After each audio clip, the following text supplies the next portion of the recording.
Muy buenas noches con todos. Mi nombre es José Sebastián Arcos Villasís, estudiante de Ingeniería Química de la Universidad de La Sabana, y para esta ocasión presentaré la práctica de laboratorio número 3, correspondiente a la materia de Química General 2. Primeramente, en esta pestaña podemos observar los enlaces de los videos de YouTube, mediante los cuales son videotutoriales con los que se pueden guiar para realizar esas prácticas caseras.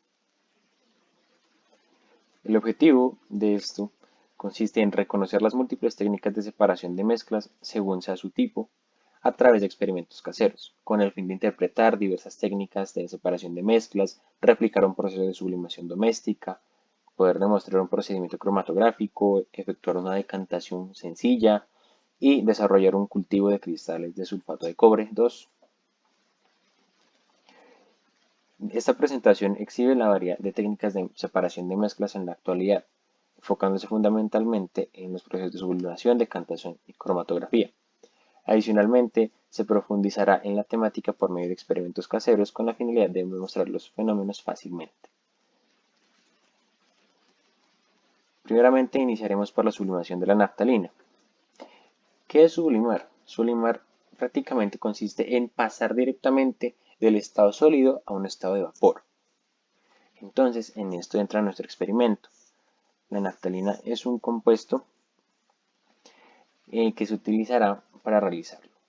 Primeramente, tenemos unas pequeñas bolitas de naftalina y las cuales tenemos que usar un beaker y pesarlo, al igual que solo sin naftalina, con un peso de 45 y con la naftalina puesta, que sería un peso de 49, para obtener el peso de la naftalina mediante la resta de estos dos pesos. Luego se realiza el montaje experimental con la finalidad de obtener este proceso de sublimación, utilizando una olla, el beaker con la naftalina, se le coloca un plato encima con el fin de realizar y en esta se le aplica bastante hielo. Además, cuando ya se realiza este montaje, se le empieza a aplicar calor mediante la estufa. Después de al rato de un tiempo de que este comenzara a evaporar, se empezó a notar que la naftalina disminuye de cierta forma y se empezaron a formar unos pequeños cristales sólidos de este compuesto. Después de haber realizado esto, ya notamos que se empezó a evaporar una parte de esa mezcla y la otra quedó en estado sólido, completando así la sublimación. Y se pesó un nuevo recipiente de vidrio con el fin de obtener el peso de la naftalina después de realizar el procedimiento, para darnos un proceso de 320 gramos incluidos con la naftalina. Analizando los resultados de ese experimento podemos comprobar que tenemos que tener en cuenta la presión de vapor, debido a que los ciertos sólidos poseen una presión de vapor elevada y que ésta sirve para que pueda pasar del estado sólido al estado de vapor sin pasar previamente por el estado líquido. Esto se debe a la necesidad de que el sólido utilice una presión de vapor elevada y al calentarse o aplicando vacío se evapora o sublime dejando atrás la mezcla, en este caso el sólido. Además tenemos que tener en cuenta que existe un error instrumental de 1 gramo puesto que la balanza empleada no posee cifras decimales, así otorgando de esta manera una mayor cantidad de naftalina. Y estos fueron los cálculos previamente dichos acerca de los pesos de cada uno de estos compuestos y de los implementos. Posteriormente pasamos a la cromatografía, la cual consiste en un proceso de separación de mezclas complejas, de manera que podamos cuantificarlas, identificarlas y separar los componentes de dicha mezcla. En esta tenemos en cuenta diferentes materiales como una selga, un mortero, una caja de Petri, un marcador, tiras de papel filtro, alcohol y una jeringa. Primeramente cortamos nuestra hoja de acelga y la empezamos a macerar mediante el mortero para obtener un resultado de esta manera. Luego, en nuestra caja de Petri, colocamos una pequeña cantidad de alcohol etílico para que este trabaje como nuestro disolvente. Luego utilizamos una tirita de papel filtro y incorporamos nuestra mezcla previamente hecha de la hojita de acelga, para así poder tener nuestra muestra como tal y poder apreciar el experimento de la cromatografía. Y del mismo modo utilizamos nuestro marcador para realizar también una pequeña muestra en otro papel filtro diferente y obtengamos cuál va a ser el recorrido de cada una de nuestras sustancias. Añadimos e ingresamos nuestra pequeña tira de papel filtro únicamente por un extremito para que ésta empiece a desplazarse por medio del papel. Del mismo modo se desplaza tanto el disolvente como nuestra muestra de sustancia.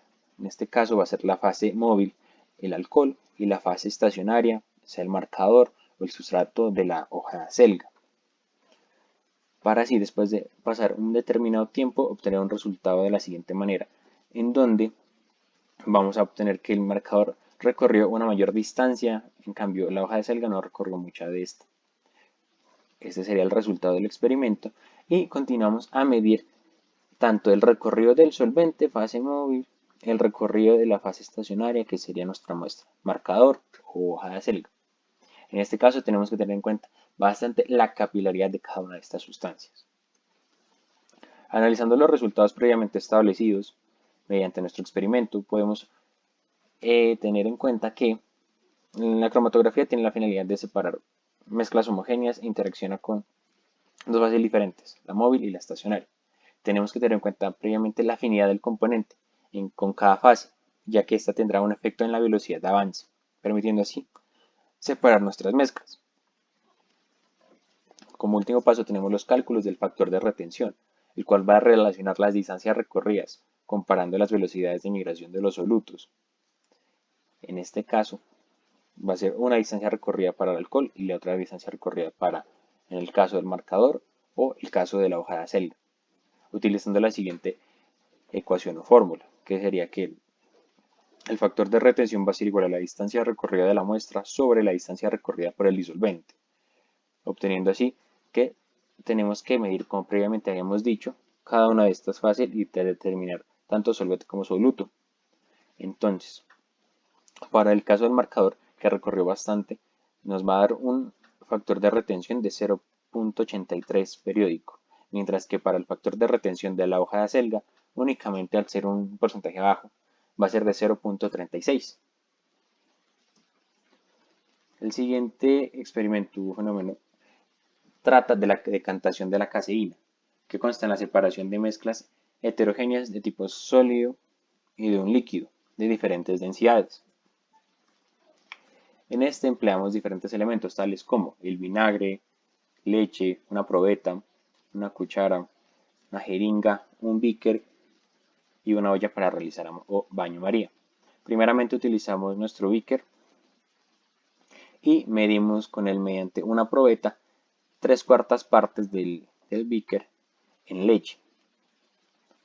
Entonces, después de realizar el proceso de la medición debidamente, pasamos a formar nuestro montaje experimental, el cual va a constar de utilizar nuestra olla para realizar baño María, posteriormente agregar nuestro beaker con la leche ahí y que lleguemos hasta el punto de que ésta comience a bullir y de ahí retiremos del fuego.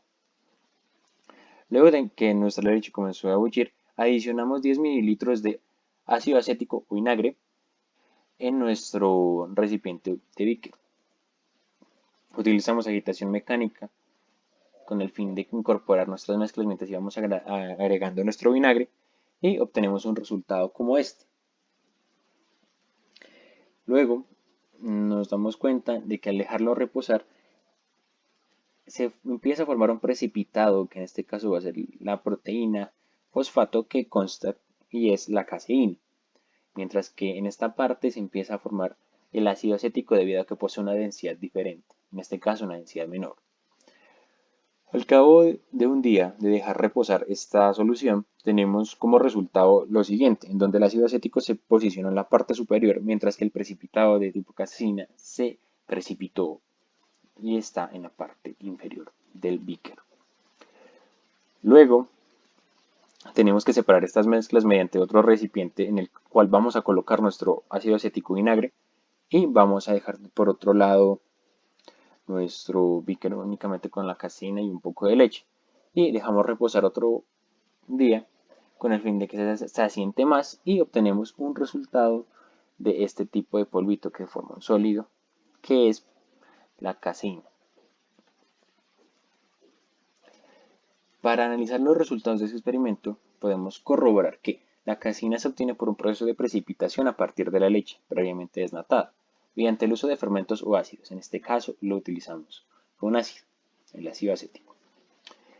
Esta proteína fosfato se precipita reduciendo su pH a 4.6 debido a que estamos agregando ácido y también tenemos el pH de la leche. Se obtiene un residuo que también se puede denominar como lactosuero y este es el obtenido durante la elaboración del queso. Tiene una decomposición un poco diferente y este es el resultado de nuestro experimento. Podemos concluir de cierta manera que a mayor tiempo de fermentación que dejamos nuestro beaker con la solución se produce un precipitado mayor. En este caso fue un lapso de tiempo de 2 días. Como último experimento tenemos los cristales de sulfato de cobre 2. Para esto tenemos que tener en cuenta que es un proceso químico en el cual tanto los átomos, los iones o moléculas se empiezan a juntar mediante tipos de enlace para formar una red cristalina. Este proceso se le conoce como cristalización.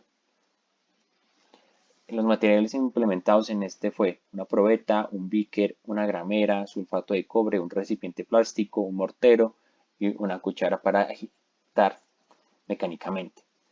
Primeramente medimos el peso del cobre y del beaker, pero antes de esto tuvimos que macerar mediante el mortero nuestro sulfato de cobre para que sea mucho más fácil de disolver en las soluciones. Luego volvemos a colocar nuestro sulfato de cobre en el beaker para obtener así 30 gramos de sulfato de cobre debido a que nuestro beaker pesaba 45.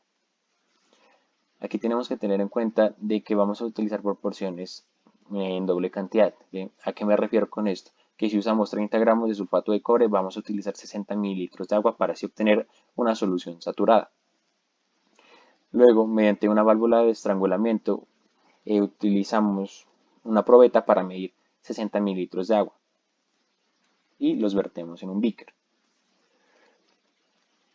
Para esto obtenemos y realizamos otra vez el montaje experimental del baño María. Primeramente colocamos nuestro beaker y sin calentar empezamos a añadir sulfato de cobre y empezamos a encender nuestra estufa para así obtener el calor necesario y que nuestro sulfato de cobre, conforme que lo vamos añadiendo, se empiece a disolver gradualmente.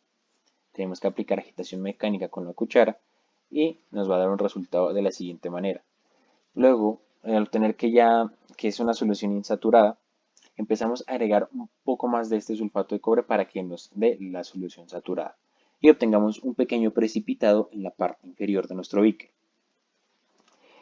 Después de terminar eso y obtener una solución saturada, debido a que también se empezaron a formar unos pequeños cristales en la parte superior, utilizamos un baño frío con el fin de que se pueda realizar nuestros cristales, debido a que tenemos que mantener una temperatura fría en el exterior, termodinámicamente. Perdón por eso. Entonces, después de esto, y al cabo de un día de realizar el experimento, obtenemos un pequeño cristal de sulfato de cobre, debido a todo lo que ocurrió anteriormente y por los cambios de temperatura.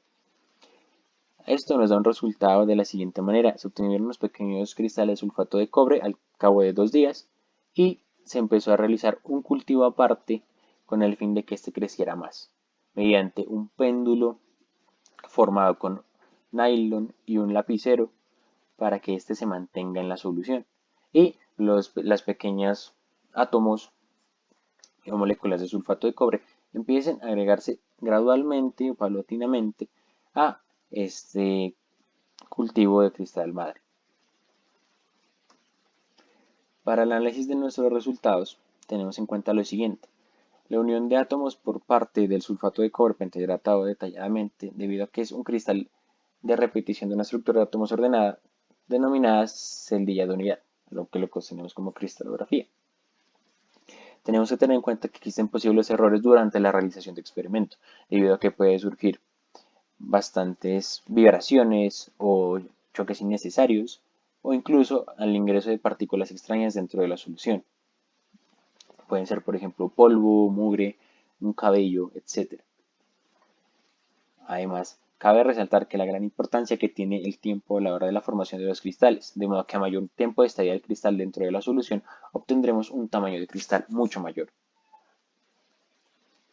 Concluyendo, tras de realizar estas experiencias en casa, podemos obtener que los experimentos domésticos son una forma acertada de aprender y entender la ciencia de la química, especialmente en las épocas de pandemia, debido a que esto nos ha imposibilitado ingresar a nuestros laboratorios como comúnmente lo hacíamos en años pasados, pero mediante este tipo de experimentos caseros nos puede ayudar con el fin de entender de una manera práctica, incluso divertida, lo que es la ciencia de la química.